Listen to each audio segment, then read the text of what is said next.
بلا شبہ وہ ایک سجیلا گبرو جوان تھا۔ میں نے اس کی عمر کا اندازہ 22 سے 25 کے درمیان قائم کیا، جو بعد ازاں 30 ثابت ہوا۔ وہ ایک مضبوط نمایاں قد کاٹ اور پہلوانی بدن کا مالک نوجوان تھا۔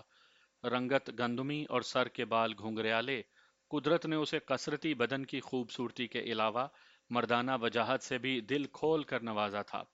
لیکن اس وقت وہ زندگی سے خالی گوشت پوست کے ایک ڈھیر سے زیادہ کچھ نہیں تھا۔ ناصر کی حسرت ناک موت کا مجھے دلی صدمہ ہوا۔ میں نے باریک بینی سے جب ناصر کی خون خون لاش کا جائزہ لیا تو مجھے یہ سمجھنے میں قطعاً دقت محسوس نہ ہوئی کہ اسے کسی تیز دھار چھرے یا خنجر کے متعدد وار کر کے بڑی بے دردی سے موت کے گھاٹ اتار دیا گیا تھا۔ اس کے ہاتھوں اور بازوؤں پر موجود زخموں کے نشانات کو دیکھ کر واضح ہو جاتا تھا کہ اس نے خود کو بچانے کے لیے بہت کوشش کی تھی، مگر حملہ آور نے اس کی ایک نہیں چلنے دی اور بالآخر اسے بے بسی کی موت کو گلے لگانا پڑا۔ گاؤں والے ناصر کو کبڈی کے حوالے سے گلاب پور کی آبرو سمجھتے تھے۔ ایسی بے بسی کی موت یہ سوچنے پر مجبور کرتی تھی کہ حملہ آور ایک سے زیادہ افراد تھے، ورنہ وہ گبرو کسی ایک قاتل کے بس کا تو تھا ہی نہیں۔ یہ بات تو طے تھی کہ اسے کسی سوچی سمجھی سازش کے تحت گھیر کر موت کے گھاٹ اتارا گیا تھا، گویا یہ قتل کی ایک منظم واردات تھی۔ میں نے لاش کے تفصیلی معائنے کے بعد اس پر ایک چادر ڈلوا دی اور موقع واردات پر موجود لوگوں سے پوچھ گچھ کرنے لگا۔ سب سے پہلے جو شخص میرے سامنے آیا اس کی حالت بڑی غیر ہو رہی تھی۔ وہ 60 کے آس پاس کا ایک سانولا آدمی تھا۔ اس کا نام بشیر لوہار معلوم ہوا۔ وہ منت ریز لہجے میں مجھ سے مستفسر ہوا: تھانے دار صاحب، کس ظالم نے میرے ناصر کی جان لی ہے؟ اس کے درد بھرے سوال نے مجھے بتا دیا کہ وہ مقتول ناصر کا باپ تھا۔ میں نے بشیر لوہار کے کندھے پر ہاتھ رکھ کر تسلی بھرے لہجے میں کہا: چاچا، ابھی تو میں نے تفتیش کا آغاز کیا ہے، تم فکر نہ کرو۔ تمہارے بیٹے کا قاتل بہت جلد میری گرفت میں ہوگا۔ وہ روحانسی آواز میں بولا: میرا بیٹا تو گیا اس دنیا سے، قاتل اگر آپ کی گرفت میں آ بھی گیا تو اس کی گرفتاری سے میرا بیٹا تو واپس نہیں آئے گا نا۔ غم کی شدت نے بشیر لوہار کے حواس مختل کر دیے تھے۔ وہ سوچنے سمجھنے کی صلاحیت کھو بیٹھا تھا۔ ان لمحات میں اسے صرف ایک ہی بات یاد تھی کہ اس کا جوان بیٹا قتل کر دیا گیا تھا۔ وہ اس کے علاوہ اور کچھ سوچنا بھی نہیں چاہتا تھا۔ مجھے اس کی حالت پر بہت ترس آیا اور میں نے ہمدردی بھرے انداز میں کہا: چاچا، آپ ایک طرف آرام سے بیٹھ جاؤ، میں تم سے بعد میں تسلی سے بات کرتا ہوں۔ اچھا جی۔ وہ امید بھری نظر سے مجھے دیکھنے لگا۔ اس وقت تک سورج کافی اوپر اٹھ چکا تھا اور اچھا خاصا پریشانی کا باعث بھی بن رہا تھا۔ وہ مئی کا مہینہ تھا۔ مئی اور جون تو ویسے بھی گرمی کے لحاظ سے اپنی قیامت خیزی میں سب مہینوں پر سبقت رکھتے ہیں۔ کھیتوں کے اندر تا حد نگاہ تیز چمکیلی دھوپ پھیلی ہوئی تھی۔ میں نے بشیر لوہار کے کندھے پر ہاتھ رکھا اور اپنائیت بھرے انداز میں کہا: چاچا، آپ اپنے گھر چلے جاؤ تو بہت اچھا ہوگا۔ موسم بہت خوفناک ہو رہا ہے۔ میں یہاں سے فارغ ہونے کے بعد سیدھا تمہارے گھر آؤں گا، پھر بات کریں گے۔ گرم ٹھنڈے سب موسم دیکھتے ہوئے ساری زندگی گزری ہے تھانے دار پتر۔ وہ میری طرف دیکھتے ہوئے مجروح لہجے میں بولا: یہ دھوپ اور گرمی میرا کیا بگاڑے گی؟ میں ادھر درخت کے نیچے ہو جاتا ہوں۔ وہ بیچارہ دکھی لہجے میں بولا: میری سب سے قیمتی متاع، میرے دل کا ٹکڑا، زندگی کی بازی ہار گیا۔ اس سے بڑا صدمہ اور کیا ہوگا میرے لیے؟ میں نے مقتول کے باپ بشیر لوہار سے زیادہ بحث نہیں کی اور اسے ایک بندے کے ساتھ ایک سایہ دار درخت کی جانب بھیج دیا۔ میں فی الحال اس کے ساتھ اس سے زیادہ ہمدردی نہیں کر سکتا تھا۔ جائے وقوعہ کا میں نے نقشہ تیار کر لیا تھا۔ آلۂ قتل کا کوئی سراغ نہیں مل سکا تھا، جن کے لیے میرے تئیں آلات قتل کے الفاظ زیادہ موزوں تھے، کیونکہ مقتول کی لاش اور اس کے بدن پر دکھائی دینے والے متعدد خوفناک گھاؤ کو دیکھ کر اس بات میں کسی شک و شبہ کی گنجائش باقی نہیں تھی کہ ناصر پر حملہ آور ہونے والے افراد دو یا دو سے زیادہ تھے۔ تو ظاہر ہے کہ آلات قتل بھی دو یا دو سے زیادہ ہی ہوں گے۔ موقع پر موجود گواہوں کے بیانات کا سلسلہ تو بعد میں بھی جاری رکھا جا سکتا تھا۔ میری نظر میں سب سے اہم مسئلہ اس وقت مقتول ناصر کی لاش کو ہسپتال بھجوانے کا تھا۔ میں نے فی الفور ناصر کی لاش کو پوسٹ مارٹم کی غرض سے سرکاری ہسپتال بھجوا دیا۔ کانسٹیبل سکندر کو بھی میں نے لاش کے ساتھ ہی روانہ کر دیا تھا۔ جائے وقوعہ کی کارروائی میں اس نے میری بھرپور مدد کی تھی اور اب اس کی وہاں کوئی خاص ضرورت بھی نہیں تھی۔ میں نے اس ادھورے کمرے کے پاس کھڑے ہو کر چاروں جانب نگاہ دوڑائی۔ وہ مقام گاؤں گلاب پور سے محض آدھا فرلانگ کے فاصلے پر کھیتوں کے درمیان واقع تھا۔ لاش کی حالت کو دیکھ کر اندازہ ہوتا تھا کہ اسے رات کے وسطی حصے میں موت کے گھاٹ اتارا گیا تھا۔ اس بات کا پتہ چلانا بہت ضروری تھا کہ آدھی رات کے وقت وہ اپنے گھر سے نصف فرلانگ دور کھیتوں کے اندر کیا کر رہا تھا۔ یہ سوال بہت زیادہ اہمیت کا حامل تھا۔ میں نے وہاں موجود لوگوں سے گھما پھرا کر قتل کی اس لرزہ خیز واردات کے متعلق کافی سوالات کیے، لیکن کوئی بھی مجھے ایسا جواب نہ دے سکا جو میرے لیے تسلی کا باعث ہوتا اور جو تفتیش کو آگے بڑھانے میں مددگار ہوتا۔ میں نے ان دو افراد سے بھی پوچھ گچھ کی جو اس اندوناک واقعے کی اطلاع دینے تھانے پہنچے تھے۔ فیاض اور یوسف بھی اس قتل کے حوالے سے کچھ نہیں جانتے تھے۔ آخر میں نے اس آدمی سے سوال و جواب کیے جس نے آج صبح ناصر کی لاش کو اس ادھورے کمرے کے باہر پڑے دیکھا تھا۔ اس بندے کا نام الیاس اور عمر 50 سے تجاوز تھی۔ پیشے کے اعتبار سے الیاس کمہار تھا۔ وہ مختلف قسم کے چھوٹے بڑے برتن تیار کیا کرتا تھا اور ظاہر ہے ان برتنوں کی تیاری کے لیے چکنی مٹی کی ضرورت ہوتی تھی۔ الیاس، تم صبح ہی صبح کہاں جا رہے تھے؟ میں نے اس کے چہرے پر نگاہ جماتے ہوئے سوال کیا۔ سرکار، ملا کی دوڑ مسجد تک ہوتی ہے، وہ اپنے مخصوص انداز میں بولا۔ میں جدی پشتی کمہار ہوں جناب، میرے ہاتھ مٹی کے ساتھ کھیل کر اسے برتنوں کی شکل دیتے ہیں، بس سرکار۔ لمحاتی توقف کر کے اس نے ٹھنڈی سانس لی، پھر بتایا، میں بھی روزانہ مٹی کی تلاش میں صبح ہی صبح گھر سے نکل کھڑا ہوتا ہوں۔ آج بھی میں اسی کام سے جا رہا تھا۔ موتی بھی میرے ساتھ تھا۔ ناصر کی لاش کو دیکھ کر ہم دونوں کو جھٹکا لگا تھا۔ موتی؟ موتی کون؟ اس کے خاموش ہوتے ہی میں نے پوچھا۔ موتی میرے پالتو کتے کا نام ہے تھانے دار صاحب، وہ وضاحت کرتے ہوئے بولا۔ اسے آپ گاؤں کی گلیوں میں آوارہ پھرنے والا کوئی کتا نہ سمجھیں۔ موتی بہت ہی تمیزدار اور سمجھدار کتا ہے۔ مجھے یہ اندازہ لگانے میں قطعاً کوئی دقت محسوس نہیں ہوئی کہ الیاس ایک باتونی شخص تھا اور اپنی بات کو خواہ مخواہ طویل کرنا بھی اس کی عادت میں شامل تھا۔ تم اور تمہارا کتا موتی حسب معمول آج صبح کھیتوں کی طرف جا رہے تھے، میں نے اسے واپس موضوع کی طرف لاتے ہوئے کہا۔ تم نے ناصر کی لاش کو دیکھا تو پریشان ہو گئے، پھر کیا کیا؟ میں نے لاش کو دیکھ کر اونچی آواز میں چیخنا چلانا شروع کر دیا، وہ جواب دیتے ہوئے بولا۔ اس وقت کھیتوں میں اکا دکا لوگ اپنے کام کا آغاز کر چکے تھے۔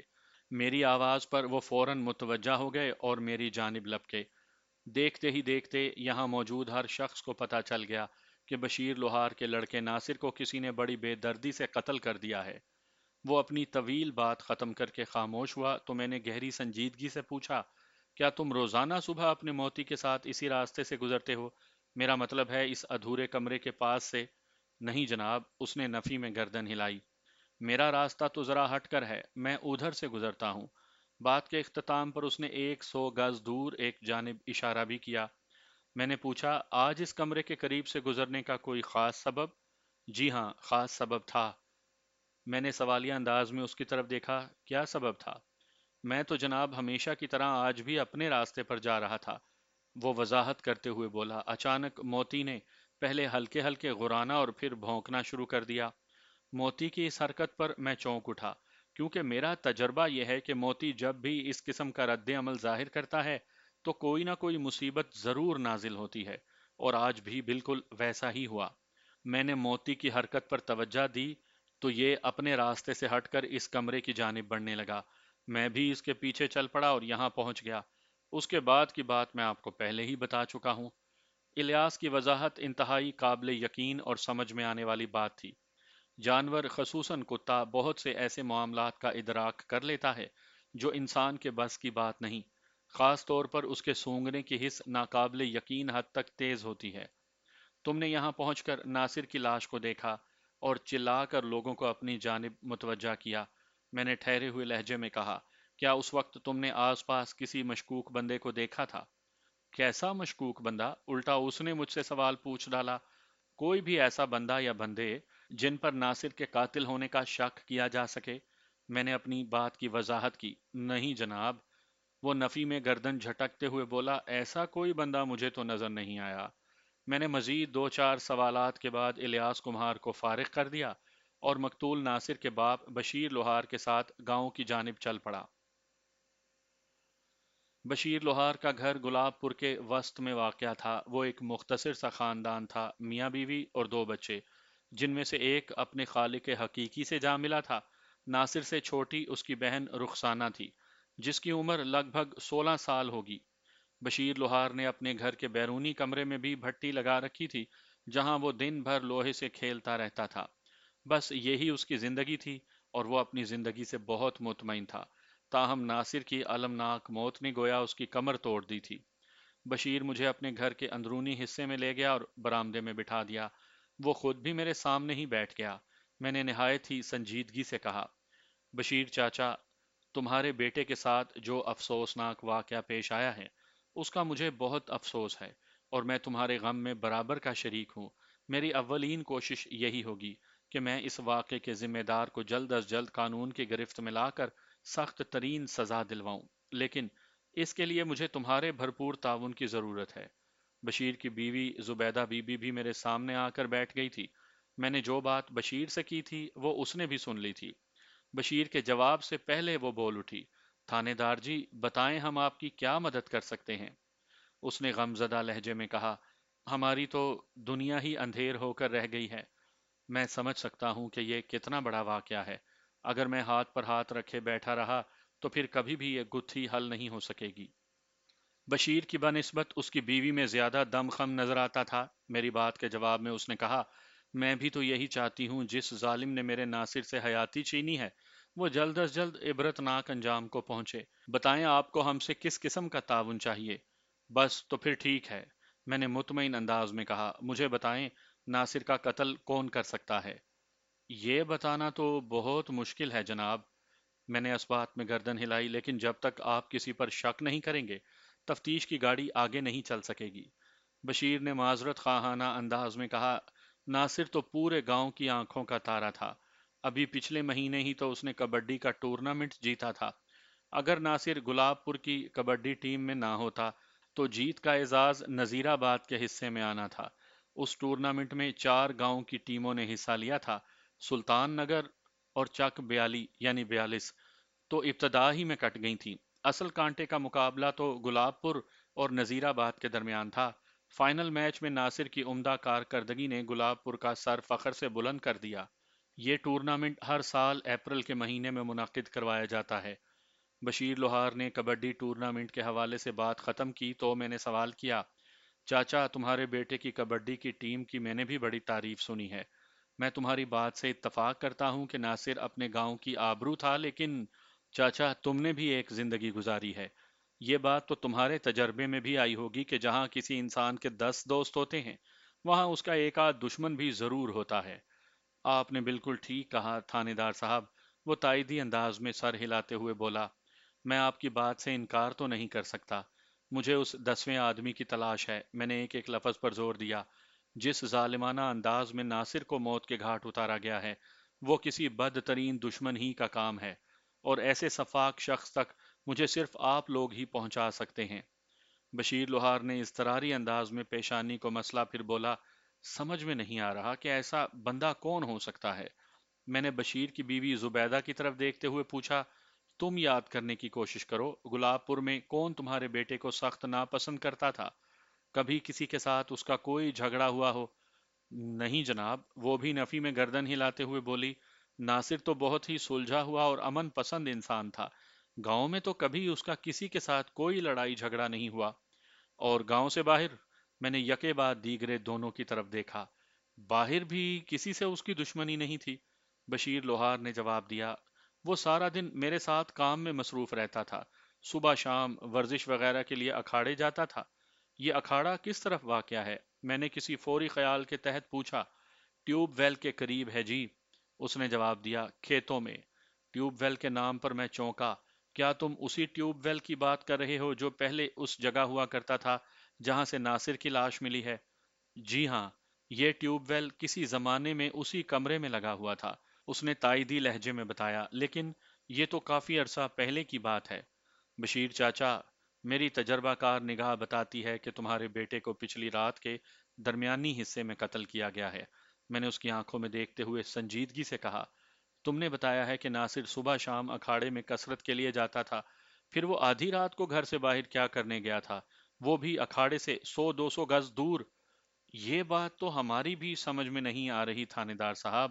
زبیدہ بی بی نے تفکر آمیز نظر سے مجھے دیکھا۔ ناصر پچھلی رات ادھر کرنے کیا گیا تھا؟ بشیر لوہار بولا، کل شام سے پہلے وہ ورزش کرنے اکھاڑے میں بھی گیا تھا، پھر ہم چاروں نے ایک ساتھ بیٹھ کر کھانا کھایا اور تھوڑی دیر کے بعد سونے کے لیے لیٹ گئے۔ آپ لوگ رات میں سوتے کہاں ہیں؟ میں نے ادھر ادھر نگاہ دوڑاتے ہوئے سوال کیا۔ موسم ایسا ہے کہ کمروں کے اندر گھس کر سونا ممکن نہیں رہا۔ آپ بالکل ٹھیک کہتے ہیں جناب، آج کل دن تو دن رات میں بھی خاصی گرمی ہو رہی ہے۔ بشیر نے جواب دیا، میں، زبیدہ اور ہماری بیٹی رخسانہ گھر کے صحن میں چار پائیاں بچھا کر سوتے ہیں۔ اور ناصر، وہ کہاں سوتا تھا؟ وہ چھت پر سوتا تھا جی، زبیدہ نے جواب دیا۔ بشیر نے کہا، صرف سردیوں کے 2-3 مہینے وہ اپنی چار پائی نیچے لاتا تھا، ورنہ اس کی ہمیشہ سے یہ عادت تھی کہ وہ رات کو چھت پر ہی سوتا تھا۔ میں وہ جگہ دیکھنا چاہتا ہوں جہاں ناصر رات کو سوتا تھا۔ آپ آئیں میرے ساتھ۔ تھوڑی دیر کے بعد ہم دونوں چھت پر تھے، جہاں پر ایک چارپائی بچھی ہوئی تھی۔ چارپائی پر ایک تکیا اور چادر موجود تھی، اور دونوں چیزوں کی موجودگی بتاتی تھی کہ وہاں رات کوئی سویا تھا۔ میں نے چاروں جانب نگاہ دوڑا کر ماحول کا جائزہ لیا۔ شہروں کی طرح گاؤں میں کثیر المنزلہ مکانات تعمیر نہیں کیے جاتے۔ چوہدری یا گاؤں کے کسی بڑے کے گھر کے علاوہ تمام مکانات کچے اور ایک منزلہ ہی ہوتے ہیں۔ میں 55-60 سال پہلے کی بات کر رہا ہوں، جب 99% مکانات مٹی سے بنائے جاتے تھے۔ آج کل تو گاؤں دیہات کی شکل ہی بدل گئی ہے۔ پنجاب کے گاؤں میں 70% پختہ اینٹوں سے تعمیر کیے گئے گھر موجود ہیں۔ سواری میں موٹر سائیکل عام دیکھنے میں آتی ہے، اور موبائل فون کا استعمال بھی کافی بڑھ چکا ہے۔ گلاب پور ایک روایتی گاؤں تھا، بیشتر مکانات کی چھتیں ایک دوسروں کے ساتھ ملی ہوئی تھیں۔ میں نے گرد و پیش کا اچھی طرح جائزہ لیا، اور ایک مرتبہ پھر ہم نیچے برآمدے میں آ کر بیٹھ گئے۔ میں نے ایک مرتبہ پھر سوال و جواب کا سلسلہ شروع کر دیا۔ آپ لوگوں کو کب پتہ چلا کہ ناصر گھر میں موجود نہیں؟ آج صبح ہی پتہ چلا تھا جی، بشیر لوہار نے بتایا۔ ناصر کو صبح اٹھتے ہی کافی پریشانی ہوتی ہے، اس کی آنکھ آسانی سے نہیں کھلتی۔ اس نے زبیدہ کی ڈیوٹی لگا رکھی تھی کہ وہ الصبح اسے جگا دیا کرے۔ زبیدہ فجر کی اذان کے ساتھ ہی جاگ جاتی ہے۔ آج صبح جب یہ ناصر کو اٹھانے کے لیے چھت پر پہنچی تو وہ وہاں موجود نہیں تھا۔ موجود نہیں تھا کیا مطلب؟ میں نے اضطراری انداز میں پوچھا۔ اس وقت زبیدہ لسی والا جگ اور گلاس لے کر ہمارے پاس پہنچ گئی۔ بشیر نے اپنی بیوی کی طرف اشارہ کیا۔ آپ اسی سے پوچھ لیں کہ آج صبح چھت پر اس نے کیا نظارہ دیکھا۔ نظارہ؟ میں نے سوالیہ نظر سے باری باری دونوں کو دیکھا۔ بشیر لوہار کی دونوں باتوں نے مجھے بری طرح چونکا دیا تھا۔ میرے اندر سے ایک آواز اٹھی کہ اس کیس کا کوئی سرا میرے ہاتھ آنے والا ہے۔ زبیدہ میرے لیے گلاس میں لسی انڈیل چکی تو میں نے پوچھا، زبیدہ بی بی، بشیر چاچے نے کیا کہا؟ آج صبح جب تم ناصر کو اٹھانے چھت پر گئیں تو تم نے کون سا نظارہ دیکھا؟ وہ ایک طرف بیٹھ گئی، پھر ٹھنڈی سانس خارج کرتے ہوئے بولی، میں تو جی روزانہ ہی صبح اسے جگانے جایا کرتی تھی، لیکن آج میں نے جو کچھ دیکھا وہ پہلے کبھی نہیں دیکھا تھا۔ وہی تو میں جاننا چاہتا ہوں، میں نے سرسراتی آواز میں کہا۔ جناب، میں روزانہ چھت پر جا کر اسے آواز دیتی تھی، ناصر پتر اٹھ جا، صبح ہو گئی ہے۔ وہ وضاحت کرتے ہوئے بولی، دوسری نہیں تو تیسری آواز پر وہ آنکھیں ملتا ہوا اٹھ کر بیٹھ جاتا تھا، لیکن آج صبح جب ایسا نہیں ہوا تو مجھے حیرت ہوئی، اور میں نے جھنجھوڑ کر اسے جگانے کی کوشش کی، اور اسی وقت پتا چلا کہ ناصر تو چارپائی پر موجود ہی نہیں۔ چارپائی پر چادر کے نیچے تکیا اس طرح رکھا ہوا تھا کہ دور سے دیکھنے پر یہی نظر آئے کہ وہاں پر کوئی سویا ہوا ہے۔ اوہ، میں نے متاسفانہ انداز میں کہا، اس کا مطلب ہے پچھلی رات ناصر اپنی مرضی سے گھر سے نکلا تھا، اور وہ نہیں چاہتا تھا کہ آپ لوگوں میں سے کسی کو اس کی غیر حاضری کا احساس ہو۔ جی یہی بات ہے، سمجھ میں آتی ہے، بشیر نے کمزور آواز میں کہا۔ اس کا مطلب ہے، میں نے سوچ میں ڈوبے لہجے میں کہا، وہ اس سے پہلے بھی یہ حرکت کرتا رہا ہوگا۔ جناب، اگر پہلے ناصر نے ایسا کیا ہوتا تو زبیدہ کی نظر میں آ جاتا، بشیر نے کہا۔ نہیں، میں نے بڑی شدت سے نفی میں گردن ہلائی۔ اس سے پہلے وہ اس لیے زبیدہ کی پکڑ میں نہیں آیا کہ صبح سے پہلے وہ واپس آیا جایا کرتا ہوگا۔ ان لمحوں میں میرا ذہن نہایت ہی تیز رفتاری سے کام کر رہا تھا۔ صرف ایک نکتے نے یہ کیس کھول کر میرے سامنے رکھ دیا تھا۔ مجھے اس معاملے میں عشق معشوقی کی بو آ رہی تھی۔ یہ آپ کیا کہہ رہے ہیں تھانے دار جی؟ زبیدہ نے الجھن زدہ نظر سے میری طرف دیکھا۔ میں بالکل سچ کہہ رہا ہوں۔ میں نے باری باری ان دونوں کی آنکھوں میں جھانکا۔ آپ لوگوں کا بیٹا رات کی تاریکی میں کسی سے ملنے گھر سے باہر جایا کرتا تھا۔ زیادہ امکان اس بات کا ہے کہ وہ کوئی لڑکی ہو۔ بتائیں، ناصر کا گاؤں میں کسی لڑکی کے ساتھ چکر تھا؟ چکر؟ دونوں نے بے چینی سے ایک دوسرے کی طرف دیکھا۔ پھر بشیر نے مجھ سے کہا، تھانے دار جی، ناصر اس قسم کا لڑکا نہیں تھا۔ وہ تو گلاب پور کی لڑکیوں اور عورتوں کو اپنی مائیں بہنیں سمجھتا تھا۔ وہ کبھی کسی کی طرف آنکھ اٹھا کر نہیں دیکھتا تھا۔ میں مان ہی نہیں سکتا کہ اس کا کسی لڑکی سے کوئی محبت کا معاملہ نہ چل رہا ہو۔ وہ پچھلی رات اسی لڑکی سے ملاقات کرنے کھیتوں میں پہنچا تھا۔ اگر آپ لوگ مجھے اس لڑکی کے بارے میں صاف صاف بتا دو تو میں بڑی آسانی سے ناصر کے قاتلوں تک پہنچ جاؤں گا۔ وہی لڑکی صحیح معنوں میں بتا سکتی ہے کہ پچھلی رات ادھر کھیتوں میں کیا واقعہ پیش آیا تھا۔ جناب، آپ ہم سے بڑی قسم لے لیں، ہمیں ناصر کے کسی بھی ایسے معاملے کی خبر نہیں، بشیر نے منت آمیز لہجے میں کہا، اور نہ ہی ہم ایسی کسی لڑکی کو جانتے ہیں۔ بشیر چاچا، عشق اور مشک چھپائے نہیں چھپتے، اور تمہیں کھانے یا کھلانے سے پولیس والوں کا کام نہیں چلتا، میں نے سنسناتے لہجے میں کہا۔ میں بہت جلد اس بات کا پتہ چلا لوں گا کہ پچھلی رات تمہارا بیٹا کس سے ملنے کھیتوں میں پہنچا تھا، لیکن اچھا یہی ہوتا کہ آپ لوگوں سے مجھے پتہ چلتا۔ زبیدہ نے بے بسی سے کہا، اگر ہمیں اس معاملے کی ذرا سی بھی سنگن ہوتی تو ہم آپ کو ضرور بتاتے۔ ہم یہ نہیں کہتے کہ آپ کا اندازہ غلط ہے یا آپ جھوٹ بولتے ہیں، بشیر نے عاجزی سے کہا، لیکن حقیقت یہی ہے کہ ہمیں اس حوالے سے کچھ بھی پتہ نہیں۔ ٹھیک ہے، میں نے ٹھہرے ہوئے انداز میں کہا، آپ لوگوں کی بات کا میں یقین کر لیتا ہوں۔ اکثر ماں باپ کو اپنی اولاد کی سرگرمیوں کی خبر نہیں ہوتی، اور وہ انہیں معصوم اور بے خطا ہی سمجھتے ہیں۔ پھر جب ان کا کوئی کارنامہ سامنے آتا ہے تو دانتوں میں انگلیاں دبا کر رہ جاتے ہیں۔ ناصر کے معاملے میں بھی بہت جلد ایسا ہوگا۔ یہ بتائیں کہ گلاب پور میں ناصر کی سب سے زیادہ گہری دوستی کس کے ساتھ تھی؟ جمیل کے ساتھ، وہ بیک زبان ہو کر بولے۔ میں نے ٹھوس انداز میں کہا، مجھے یقین ہے جو بات آپ کے علم میں نہیں وہ جمیل کو ضرور پتا ہوگی۔ کیا آپ میں سے کوئی جمیل کو یہاں بلا سکتا ہے؟ میں اس سے پوچھ گچھ کرنا چاہتا ہوں، یا آپ مجھے اس کے گھر تک پہنچا دیں۔ وہ تو ہمارا پڑوسی ہے جناب، بشیرے نے بتایا۔ ادھر ساتھ والے گھر میں ہی تو رہتا ہے، لیکن ابھی اس سے ملاقات نہیں ہو سکتی۔ کیوں نہیں ہو سکتی ملاقات؟ میں نے چونک کر پوچھا۔ وہ 2 دن سے ٹوبہ ٹیک سنگھ گیا ہوا ہے، اس نے جواب دیا۔ میں نے کل ہی جمیل کے بارے میں ناصر سے پوچھا تھا، اور اس نے بتایا تھا کہ جمیل پرسوں واپس آئے گا، یعنی کل۔ ٹھیک ہے، میں نے ٹھہرے ہوئے لہجے میں کہا، جمیل تو کل واپس آئے گا، لیکن میں پھر بھی اس کے گھر والوں سے پوچھ کر اپنی تسلی کرنا چاہتا ہوں۔ جمیل کے باپ کی پرچون کی دکان ہے، اور وہ اس وقت دکان پر ہی ہوگا، بشیر نے بتایا۔ آپ میرے ساتھ آئیں، میں آپ کو کفیل سے ملوا دیتا ہوں۔ میں اٹھ کر کھڑا ہوا اور پوچھا، کیا کفیل کی دکان یہاں سے دور ہے؟ نہیں جی، اس نے گھر کے اندر ہی بیٹھک میں دکان کھولی ہوئی ہے، اس نے جواب دیا۔ ایک دروازے سے نکلیں گے تو ساتھ ہی آپ کو کفیل کی دکان نظر آ جائے گی۔ ہم دونوں اس کے گھر سے باہر نکل آئے۔ بشیر لوہار نے بالکل ٹھیک کہا تھا، جیسے ہی میں نے اس کے دروازے سے قدم باہر نکالا، کفیل کی پرچون والی دکان میری آنکھوں کے سامنے تھی۔ آتے وقت میں نے اس دکان کی طرف دھیان نہیں دیا تھا۔ کفیل کی عمر 40 سے چڑھتی ہوئی تھی۔ وہ ایک دبلا اور دراز قامت شخص تھا۔ اس نے ہلکی ہلکی مونچھیں رکھی ہوئی تھی اور سر پر سفید ٹوپی بھی تھی۔ میں نے لگ بھگ 15 منٹ تک اس کے ساتھ گفتگو کی۔ وہ مجھے دیکھ کر اپنے کام کو سمیٹ بیٹھا تھا اور پوری توجہ مجھ پر مبذول کر لی تھی۔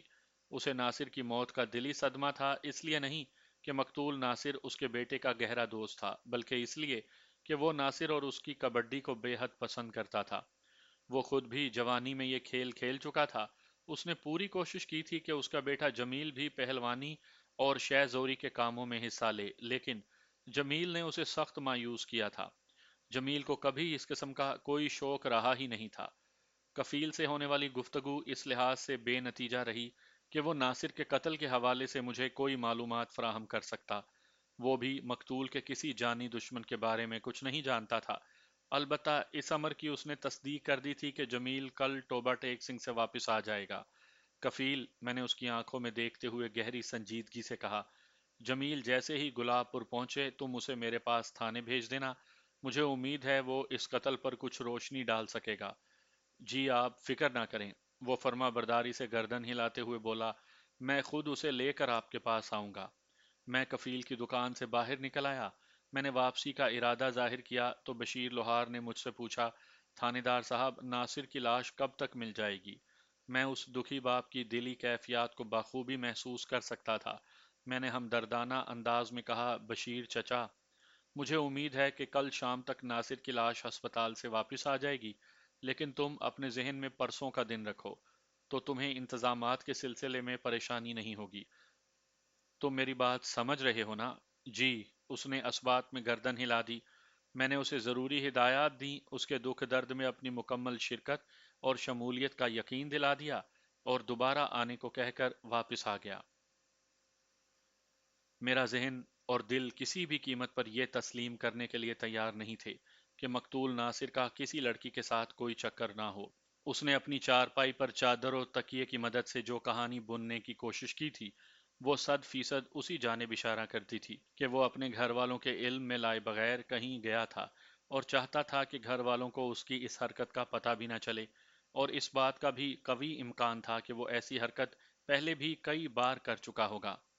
میرا ذہن برق رفتاری سے کام کر رہا تھا۔ میں نے بڑی توجہ اور تفصیل کے ساتھ جائے وقوع کا نقشہ تیار کیا تھا۔ وہ ایک ایسا مقام تھا جو چوری چھپے کی ملاقاتوں کے لیے بڑا موزوں ثابت ہو سکتا تھا۔ وہ ادھورا کمرہ اگرچہ چھت اور دروازے سے بے نیاز تھا، تاہم اس کی بچی کچی دیواریں دو پریمیوں کی خفیہ ملاقات کے لیے بہترین آڑ فراہم کر سکتی تھیں۔ چونکہ وہ ایک متروک کمرہ تھا، لہٰذا اس حوالے سے اس طرف کسی کا دھیان بھی نہیں جا سکتا تھا۔ میں تو کہتا ہوں، اگر دن میں بھی کوئی جوڑا اس پناہ گاہ سے فیض یاب ہونے کا ارادہ کرتا تو اسے مایوسی نہ ہوتی، کجا یہ کہ آدھی رات کی تاریکی میں۔ گھوم پھر کر میری سوچ کی سوئی لڑکی کے کردار پر آ کر اٹک جاتی تھی۔ ایک ایسی لڑکی جو مقتول سے محبت کرتی تھی، ایک ایسی لڑکی جسے مقتول بے پناہ چاہتا تھا، اور وہ دونوں راتوں کی تاریکی میں چھپ چھپ کر ملتے تھے۔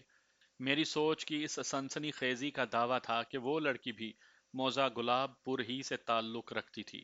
میرے اس انداز میں سوچنے کا ایک خاص سبب تھا۔ جائے وقوع وہ ادھورا کمرہ گلاب پور گاؤں سے صرف نصف فرلانگ کے فاصلے پر کھیتوں کے بیچوں بیچ واقع تھا۔ کوئی بھی لڑکی گلاب پور سے 100 سوا 100 گز کا فاصلہ طے کر کے اس ادھورے کمرے تک بآسانی پہنچ سکتی تھی۔ بصورت دیگر جائے وقوع کے درمیان لگ بھگ 7.5 فرلانگ یعنی 1650 گز کا زمینی فاصلہ حائل تھا۔ یہ ممکن نہیں تھا کہ کوئی لڑکی اتنا لمبا سفر کر کے مقتول سے ملنے اس مقام پر پہنچتی۔ یہ بات تو طے تھی کہ ناصر کی محبوبہ بھی گلاب پور ہی کی رہنے والی تھی۔ ان تمام تر حالات و واقعات کی روشنی میں ایک اور بات بھی پایا ثبوت کو پہنچ جاتی تھی، اور وہ یہ کہ قاتل اس بات سے بخوبی آگاہ تھا کہ ناصر اس رات وہاں ضرور آئے گا۔ اگر وہ اتنا جانتا تھا تو پھر وہ اس حقیقت سے بھی یقیناً واقف ہوگا کہ مقتول رات کی تاریکی میں کس مقصد کے لیے اس الگ تھلگ مقام پر گیا تھا۔ اگر اس سچویشن پر غور کیا جاتا تو ایک سنسنی خیز بات ابھر کر سامنے آتی تھی۔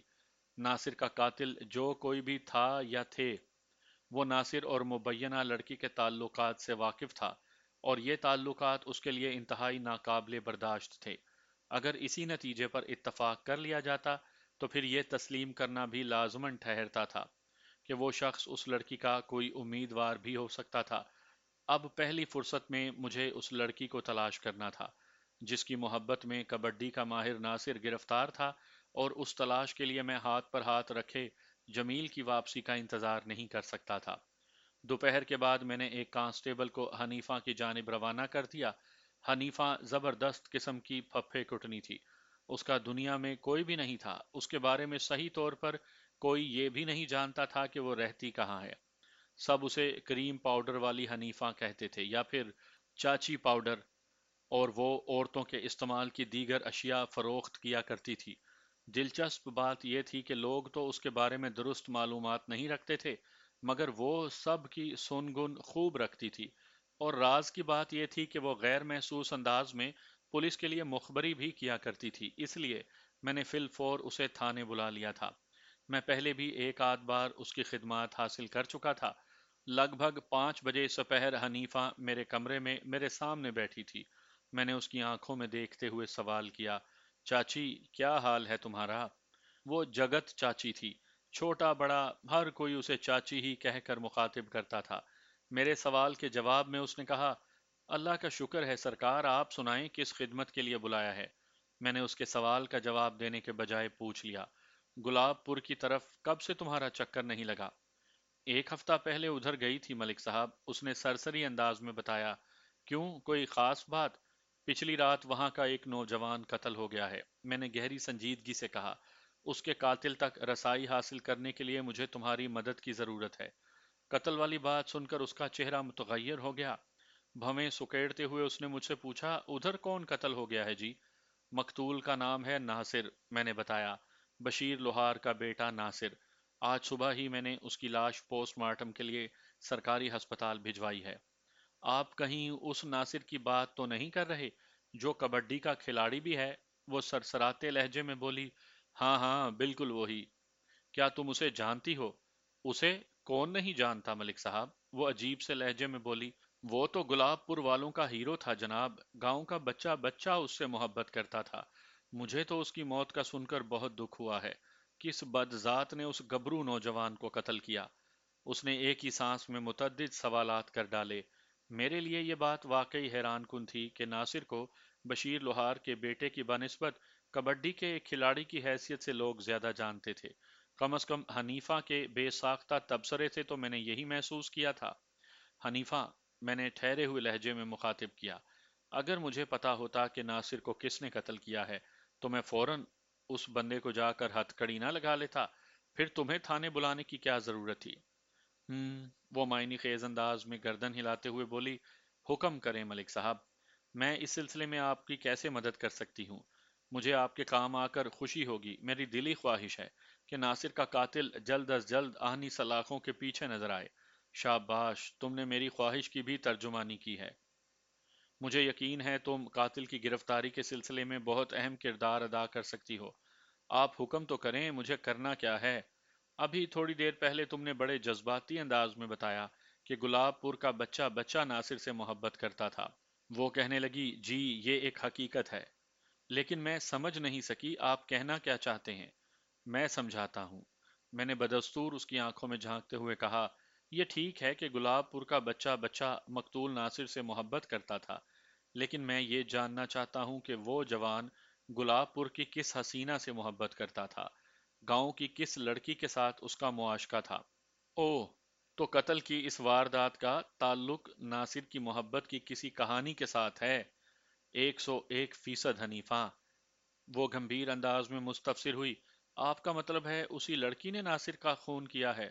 نہیں، میرا یہ مطلب نہیں، لیکن مجھے یہ یقین ضرور ہے کہ اگر وہ لڑکی میرے سامنے آ جائے تو میں بآسانی ناصر کے قاتل یا قاتلوں تک رسائی حاصل کر لوں گا۔ تمہاری سنجیدگی اور دلچسپی کو دیکھ کر میں پورے وثوق سے کہہ سکتا ہوں کہ تم ناصر کے کسی ایسے معاشقے کے بارے میں جانتی ہو۔ اچھی طرح تو نہیں، مگر مجھے اڑتی اڑتی خبر ضرور ہے۔ آپ مجھے ایک دن کی مہلت دیں تو میں دودھ کا دودھ اور پانی کا پانی الگ کر کے آپ کے سامنے رکھ دوں گی۔ ٹھیک ہے، میں تمہیں ایک دن کا وقت دیتا ہوں۔ میں نے اس کی فرمائش پوری کر دی۔ تمہارے پاس کل شام تک کی مہلت ہے، لیکن تھانے سے نکلنے سے پہلے تمہیں ایک کام کرنا ہوگا۔ کون سا کام؟ اس نے پوچھا۔ دودھ کا دودھ اور پانی کا پانی تو کل شام تک الگ الگ ہو سکے گا۔ اس وقت تک تو ہم دونوں باہم ملے ہوئے ہیں، یعنی مثل لسی ہیں، ہے نا؟ جی، اس نے پلکیں جھپکائیں۔ آپ نے بالکل ٹھیک کہا۔ بس تو پھر یہاں سے روانہ ہونے سے پہلے مجھے اس لسی کی ایک جھلک دکھا دو۔ میں نے ایک ایک لفظ پر زور دیا۔ تم نے تھوڑی دیر پہلے اس بات کا اقرار کیا ہے کہ تمہیں ناصر کے عشقیہ معاملات کی اڑتی اڑتی خبر ہے۔ جی، وہ اڑتی اڑتی خبر ہے۔ ریشما؟ ریشما؟ میں نے معنی خیز انداز میں کہا، یہ ریشما کون ہے؟ ریشما کا اصل نام ریشم ہے جی، وہ وضاحت کرتے ہوئے بولی۔ یہ شکور ترخان کی بیٹی ہے جو گلاب پور میں ہی رہتا ہے، لیکن ملک صاحب یہ ابھی کچی پکی اطلاع ہے، آپ نے مجھے تصدیق کرنے کے لیے ایک دن دیا ہے، میں کل آپ سے کوئی ٹھوس بات کروں گی۔ ٹھیک ہے حنیفہ، میں نے سوچ میں ڈوبے ہوئے لہجے میں کہا، ذرا ہاتھ پاؤں بچا کر کام کرنا، کسی کو احساس نہیں ہونا چاہیے کہ تم کس مشن پر ہو۔ چنگی طرح سمجھ گئی ملک صاحب، وہ میری آنکھوں میں دیکھتے ہوئے بولی۔ آپ بالکل بے فکر ہو جائیں۔ اور میں حنیفہ کی طرف سے بے فکر ہو گیا۔ اس سے میں پہلے ہی کئی مرتبہ مخبری کے کام لے چکا تھا اور اس نے کبھی مجھے مایوس نہیں کیا تھا۔ اگلے روز گرمی کا زور بڑھ گیا تھا۔ گزشتہ روز کی بنسبت آج دھوپ میں کہیں زیادہ تپش پائی جاتی تھی۔ سورج نکلنے سے پہلے ہوا بند ہو گئی تھی۔ لگتا تھا کہ آج کا دن بہت قیامت خیز گزرے گا۔ اس سال گرمیاں کچھ زیادہ ہی شدت اختیار کر گئی تھیں۔ میں نے دن کے کھانے سے فارغ ہونے کے بعد ظہر کی نماز ادا کی ہی تھی کہ مجھے اطلاع دی گئی کہ گلاب پور سے دو افراد مجھ سے ملنے آئے ہیں۔ میں نے انہیں فوراً اپنے کمرے میں بلا لیا۔ ان میں ایک کفیل کریانہ فروش اور دوسرا اس کا بیٹا جمیل تھا۔ رسمی الیک سلیک کے بعد دراز قامت کفیل نے کہا، تھانے دار صاحب، میں نے اپنا وعدہ پورا کیا۔ جمیل نے گھر میں قدم رکھا ہی تھا کہ میں اسے لے کر آپ کے پاس آ گیا ہوں۔ شاباش، میں نے سراہنے والے انداز میں کہا۔ کفیل، اگر تمہاری طرح ہر شخص فرض شناس اور ذمہ داری کا مظاہرہ کرے تو ہمارا ملک جنت سے بھی زیادہ خوبصورت بن سکتا ہے۔ بس جی، میں تو اپنا فرض پورا کرنے کی کوشش کرتا ہوں، وہ سادگی سے بولا، آگے اللہ کی مرضی۔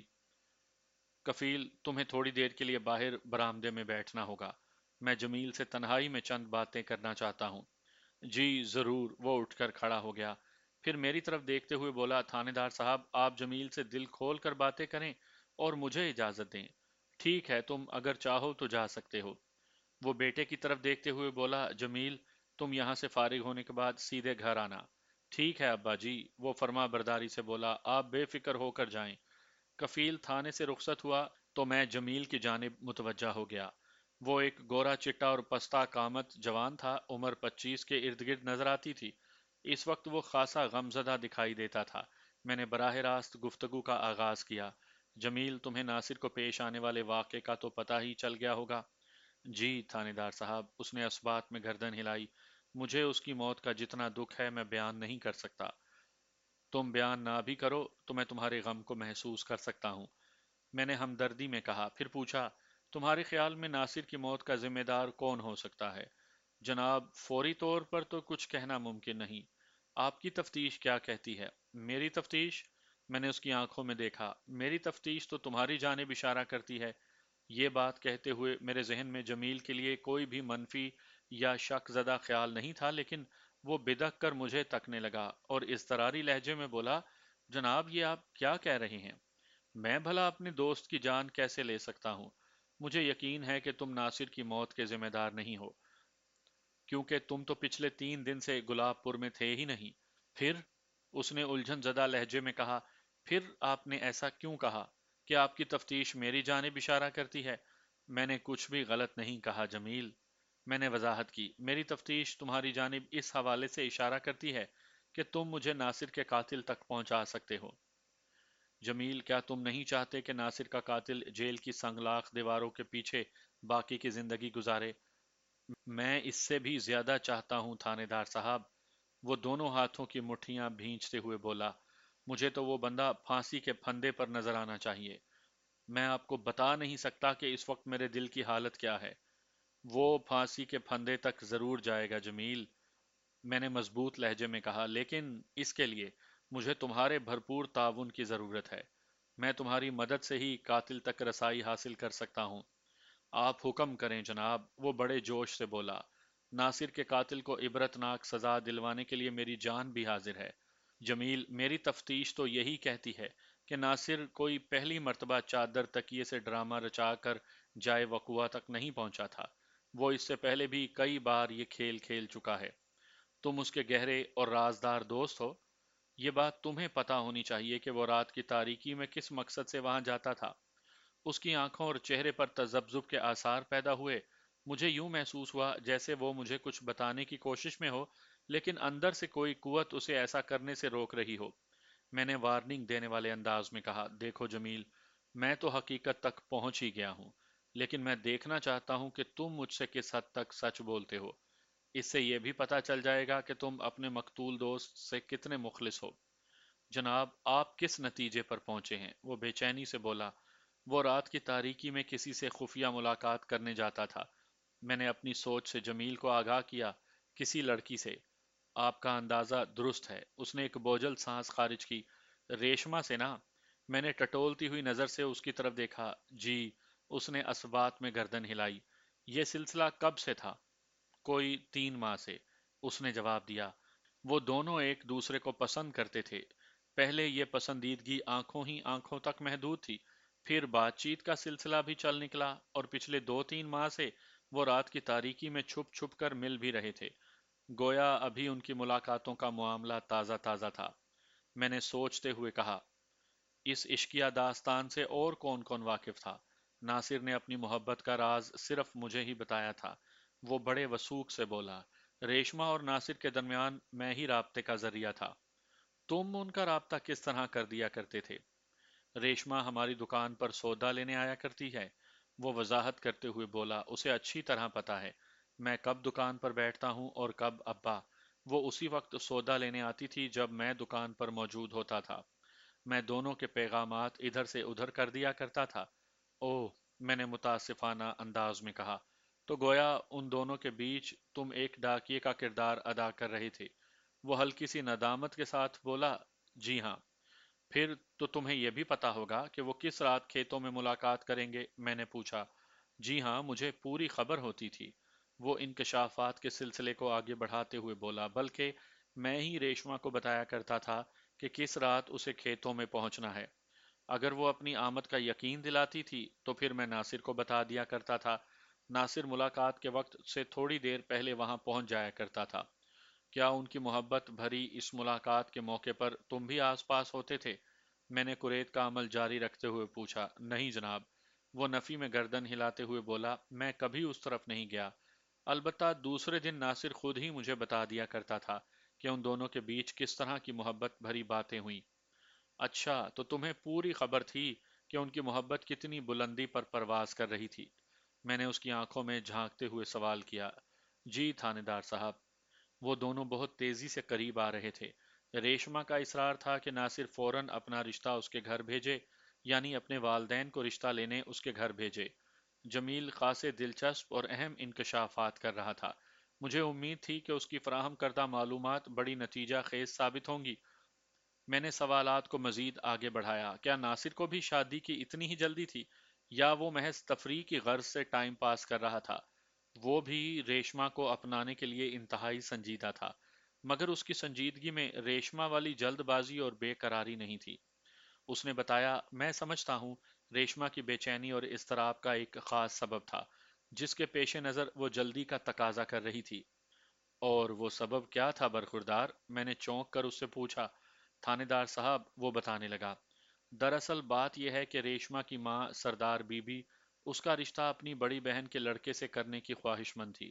آج کل ان کے گھر میں یہی باتیں ہو رہی تھیں، لیکن ریشما کا باپ شکور ترخان اس رشتے کے لیے بالکل تیار نہیں تھا۔ وہ ریشما کے ددیال میں اس کی شادی کرنا چاہتا ہے۔ ریشما کو یہ بات بھی پتا ہے کہ بالآخر جیت اس کی ماں ہی کی ہوگی۔ گھر میں شکور ترخان سے زیادہ اس کی بیوی کی چلتی ہے۔ اس صورتحال نے ریشما کو بے حد پریشان کر رکھا تھا۔ وہ نہ تو اپنی خالہ کے بیٹے سے شادی کرنا چاہتی تھی اور نہ ہی شکور کے خاندان میں۔ اسی لیے وہ ناصر پر زور ڈال رہی تھی کہ وہ جلد از جلد اپنے ماں باپ کو اس کے گھر بھیج دے۔ ٹھیک ہے، ریشما کی پریشانی تو سمجھ میں آ رہی ہے، میں نے اس کے خاموش ہونے پر کہا، لیکن ابھی چند باتیں جواب طلب ہیں۔ جمیل، میں نے اس کے چہرے پر نگاہ جما کر نہایت سنجیدگی سے کہا، ابھی تھوڑی دیر پہلے تم نے مجھے بتایا ہے کہ ریشما اور ناصر کی محبت والا معاملہ تمہارے سوا اور کسی کے علم میں نہیں تھا۔ تم ہی ان دونوں کے مشترکہ رازدار تھے۔ جی ہاں جناب، حقیقت یہی تھی، وہ بڑے وثوق سے بولا۔ اور تم ہی ان دونوں کے بیچ ملاقات کی سیٹنگ بھی کیا کرتے تھے؟ میں نے کہا، یہ بات تمہارے ہی توسط سے ریشما تک پہنچتی تھی کہ کس رات کھیتوں میں ناصر اس کا انتظار کر رہا ہوگا، ہے نا؟ جی ہاں۔ میں نے پوچھا، تم پچھلے 2 دن سے گلاب پور میں نہیں تھے؟ ابھی تھوڑی دیر پہلے تم ٹوبہ ٹیک سنگھ سے واپس آئے ہو، لیکن ناصر کا قتل پچھلی رات کو ہوا ہے۔ وہ کھیتوں میں پہنچا تھا تو اس کی لاش ادھر سے ملی ہے، اور آدھی رات کے وقت وہ ظاہر ہے ریشما سے ملنے ہی ادھر گیا ہوگا۔ جب تم گلاب پور میں موجود ہی نہیں تھے تو پھر ریشما کو اس ملاقات کی خبر کس نے دی ہوگی؟ کیا اس بار ناصر نے خود ہی اس سے کہہ دیا تھا کہ اسے کس رات ملاقات کے لیے کھیتوں میں پہنچنا ہے؟ نہیں جناب، ایسی کوئی بات نہیں۔ جس دن میں ٹوبہ ٹیک سنگھ گیا ہوں اسی روز یہ بات طے ہو گئی تھی کہ پچھلی رات ان دونوں کو کھیتوں میں ملاقات کرنی ہے، اور میں نے اس پروگرام سے ریشما کو بھی بتا دیا تھا۔ اس کی طرف سے یقین دہانی کے بعد ہی میں نے ناصر کو خوشخبری سنائی تھی کہ وہ ضرور آئے گی۔ اس کا مطلب ہے ناصر گزشتہ رات پروگرام کے عین مطابق ریشما سے ملاقات کرنے ادھر کھیتوں میں پہنچا تھا۔ میں نے سوچ میں ڈوبے ہوئے لہجے میں کہا، جی بالکل، اور یقیناً ریشما بھی وہاں گئی ہوگی۔ اس نے ایک مرتبہ پھر سر کو اسباتی جنبش دی۔ اس کا یہ مطلب ہوا کہ پچھلی رات کھیتوں میں ناصر کے ساتھ جو ہولناک کھیل کھیلا گیا، ریشما اس کی چشم دید گواہ ہے۔ میں نے کہا، وہ قاتل کی نشاندہی کر سکتی ہے۔ جی ہاں، میں بھی یہی سمجھتا ہوں، جمیل نے معتدل لہجے میں کہا۔ اگر ناصر کو ریشما کی آنکھوں کے سامنے موت کے گھاٹ اتارا گیا ہے تو اس کا بیان آپ کو قاتل تک پہنچنے میں مدد دے سکتا ہے، لیکن وہ بولتے بولتے رکا تو میں نے پوچھا، لیکن کیا؟ لیکن آپ ریشما کا بیان لیں گے کیسے؟ ظاہر ہے اس کے گھر جا کر، اور کیسے؟ میں نے الجھن زدہ انداز میں اس کی طرف دیکھا۔ یہ ٹھیک نہیں ہوگا تھانے دار صاحب۔ وہ تشویش بھری نظر سے مجھے دیکھنے لگا۔ کیا ٹھیک نہیں ہوگا؟ میں نے گھور کر اسے دیکھا۔ جو بھی کہنا چاہتے ہو کھل کر اور واضح الفاظ میں کہو جمیل۔ جناب، آپ کی تفتیش کا دائرہ اس کے گھر تک پہنچے گا تو ان کی محبت کی کہانی بھی ڈھکی چھپی نہیں رہ سکے گی۔ وہ متذبذب لہجے میں بولا، میں نہیں چاہتا کہ یہ معاملہ کھل کر گاؤں والوں کے سامنے آئے۔ ناصر تو اب اس دنیا میں باقی نہیں رہا، خواہ مخواہ ریشما کی جگ ہسائی ہوگی۔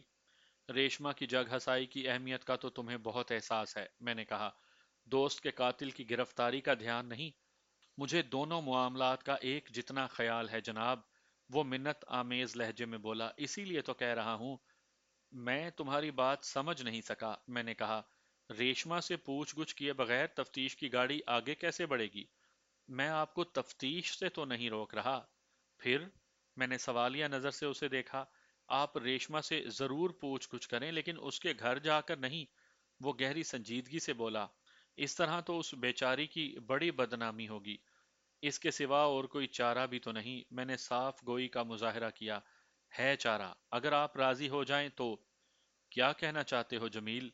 میں نے الجھن زدہ لہجے میں پوچھا۔ اگر آپ کی اجازت ہو تو میں اس سلسلے میں ریشما سے بات کرتا ہوں۔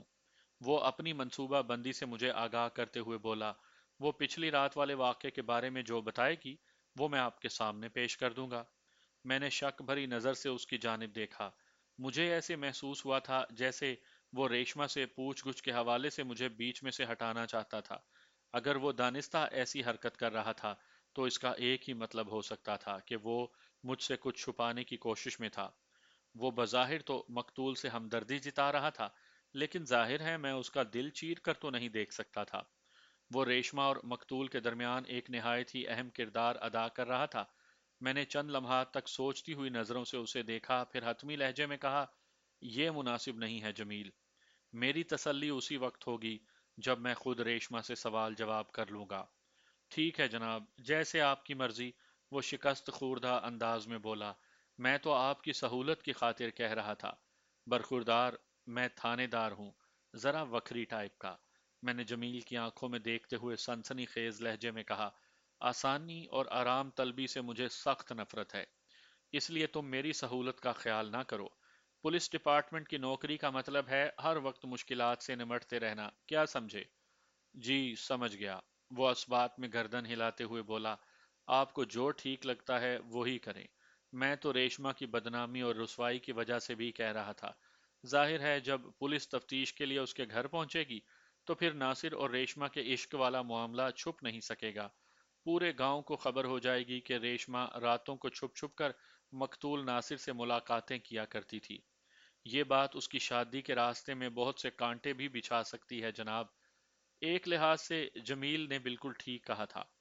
اگر کوئی کنواری لڑکی اس انداز میں کسی لڑکے سے منسوب پائی جائے تو اس کے کردار پر انگلیاں اٹھنے لگتی ہیں اور یقیناً اس کی شادی کے معاملے میں رکاوٹ بھی پیش آ سکتی ہے۔ لیکن میں اس نازک ایشو کو کوئی ایسے انداز میں ہینڈل تھوڑی کرتا کہ پورے گلاب پور میں اس کی منادی ہو جاتی۔ ہر کام کو سلیقے اور ڈھنگ سے کرنے کا ایک طریقہ ہوتا ہے۔ تم فی الحال ریشما کی فکر چھوڑو، میں نے دو ٹوک انداز میں کہا۔ میں اس معاملے کو خود ہی دیکھ لوں گا۔ میں کوئی ایسا کام نہیں کروں گا جس سے اس کی ذات پر سوالیہ نشانات اٹھیں۔ بہت بہت شکریہ جناب، وہ تشکر آمیز انداز میں میری طرف دیکھتے ہوئے بولا۔ بس میں یہی چاہتا تھا۔ اب تمہیں مجھ سے بھی ایک وعدہ کرنا ہوگا۔ کیسا وعدہ تھانے دار صاحب؟ وہ چونک کر مجھے دیکھنے لگا۔ تم یہاں سے سیدھے گھر جاؤ، میں نے ٹھہرے ہوئے لہجے میں کہا، اور آئندہ 2 روز تک تم ریشما سے نہیں ملو گے۔ اس کی آنکھوں میں الجھن کے آثار نمودار ہوئے پوچھنے لگا، اس کا کیا مطلب ہے جناب؟ اس کا وہی مطلب ہے جو میں نے کہا ہے، میں نے تاکیدی انداز میں کہا، تم اگلے 2 دن تک ریشما سے نہیں ملو گے، سمجھ گئے؟ اگر وہ خود ہماری دکان پر آئی تو ٹھیک ہے، میں نے کہا، تم اس سے نارمل انداز میں بات کرو گے۔ ہمارے درمیان جو بھی گفتگو ہوئی ہے اس کے بارے میں تم ریشما کو کچھ نہیں بتاؤ گے۔ ٹھیک ہے، میں سمجھ گیا، وہ فرما برداری سے بولا۔ میں آپ کے حکم کی تعمیل کروں گا۔ مزید چند نصیحتوں کے بعد میں نے اسے رخصت کر دیا۔ وہ جیسے ہی تھانے سے نکلا، میں نے اس کی خبر گیری کے لیے ایک سادہ لباس کانسٹیبل کو اس کی کڑی نگرانی کے لیے روانہ کر دیا۔ میں نے کانسٹیبل کو سمجھا دیا تھا کہ اسے خود کو پوشیدہ رکھ کر کس طرح کام کرنا ہے۔ بظاہر جمیل کی نیت میں کوئی فطور نظر نہیں آتا تھا، لیکن وہ بات کہ نیت کا حال تو صرف خدا کو معلوم ہے۔